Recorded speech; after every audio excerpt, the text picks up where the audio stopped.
President Uhuru Kenyatta signed into law the Finance Bill 2016 that, among others, has removed excise duty on locally assembled motor vehicles and motorcycles.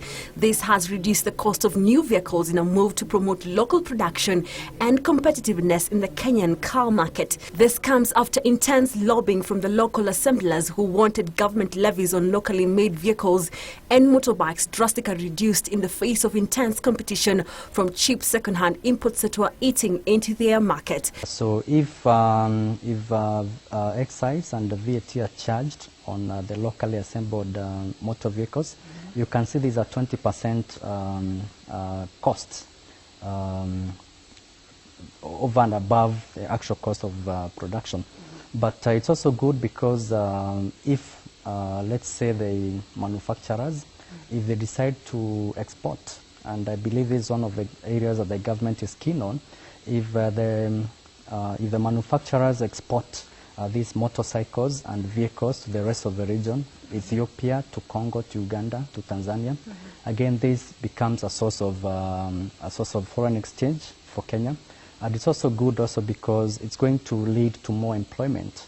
Local assemblers have argued that cheap second-hand vehicles imports pose a risk to local jobs as well as environmental concerns. Data from the Economic Survey 2016 report shows the number of locally assembled vehicles surpassed the 10,000 mark last year. Production of cars, trailers and semi-trailers went up by 6.8% in 2015.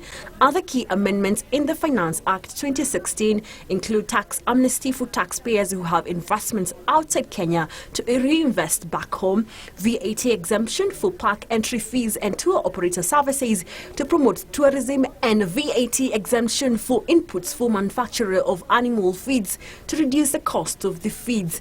Others are a reduction of corporate tax rate from 30% to 15% for investors who put up at least 400 residential housing units, as well as expanding the income tax brackets by 10%. This means those earning low incomes of up to 12,500 shillings would be excluded from paying tax. Basically, you have 10%, you can keep 10% of what you are earning before. Okay. Also, when you speak to most people in the economy, they say that if you look at the top rate, which is probably about 40,000 now, by the time you hit 40,000 in earnings per month, then you are paying at 30%, which is the corporate rate. In addition, personal relief for workers has been increased, giving them more disposable income. Kenya uses a progressive tax system where the more income you make, the higher up you rise on the tax bracket. The new act has also zero-rated liquefied petroleum gas, which will reduce the cost of cooking gas to encourage more Kenyans to dump firewood and charcoal for cooking gas.